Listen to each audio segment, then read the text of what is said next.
ఏం చేయాలనుకుంటున్నాం? క్యాంట్కి పోవాలనుకుంటున్నాం. ఈ సైడ్ క్యాండిడేట్ అవతల వైపు క్యాంట్కి వెళ్ళాలి. ఏం చేస్తారంటే నేరుగా వచ్చి సెంటర్ లైన్ మీద 2 కాళ్ళు పెట్టి నిలబడి ఒక కాల్ని ఇలా అద్దుకొని ఇలా పెట్టుకోవాలి బొట్టు. అప్పుడు క్యాంట్కి వెళ్తారు. అలా వెళ్తే అది రైట్ రౌట్ కింద ఇస్తారు.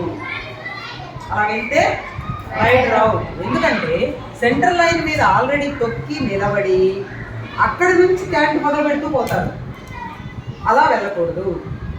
ఎలా వెళ్ళాలి అంటే సెంటర్ లైన్ వెనక నుంచి మన కోర్టులో నుంచే క్యాంట్కి వెళ్ళేటువంటి వ్యక్తి వాళ్ళ కోర్టులో నుంచే పూత పూసుకుంటూ అవతల కోర్టులోకి క్యాంట్కి వెళ్ళాలి, రైడింగ్కి వెళ్ళాలి. ఓకేనా? అట్లాగే మరికొద్దిమంది నేరుగా వెళ్తారు వీరనారీమణి లాగా సెంట్రల్ లైన్ని అలా తాకి ఇలా బొట్టు పెట్టుకొని అప్పుడు పోతారు. సో అది కూడా రైట్ రౌట్. అది కూడా రైట్ రౌట్. సో సెంట్రల్ లైన్ని తాకి దండం పెట్టుకోకూడదు. ఎలా పెట్టుకోవచ్చు? ఒకవేళ పెట్టుకోవాలి అనేటువంటిది ఉంటే ఏ కోర్టులో నుంచి అయితే పోతున్నారో ఆ కోర్టుని వాళ్ళ వైపు దాన్ని టచ్ చేసుకొని పెట్టుకొని పోయే పని అయితే పోవచ్చు. అక్కడ నుంచే క్యాండ్లు చెప్పుకుంటూ వెళ్ళాలి. అర్థమైందా? ఆ 2 మిస్టేక్స్ మాత్రము కంటిన్యూ అవుతూనే ఉన్నాయి.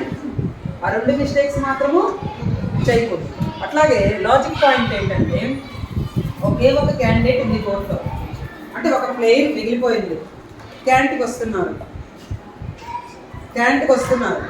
ఒక ప్లేయర్ మిగిలిపోయింది. ఆ అమ్మాయి ఆ ప్లేయరు అది ఒకరు కాబట్టి చాలా కష్టం పాయింట్స్ దక్కించుకోవడం.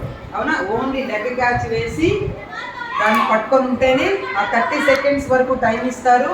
ఆ 30 సెకండ్స్ వరకు ఎవరు బలాబలాలు చూస్తారో వాళ్ళు విన్ అవుతారు అక్కడ.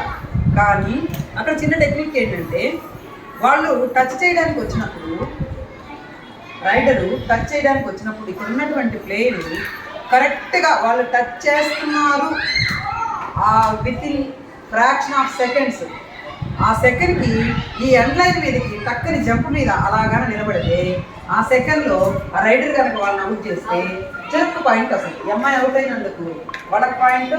మిమ్మల్ని ఎండ్ లైన్ మీద ఉన్నప్పుడు మిమ్మల్ని టచ్ చేయకూడదు. అలా టచ్ చేసినప్పుడు ఆ అమ్మాయికి ఇది చాలా సింపుల్ లాజిక్.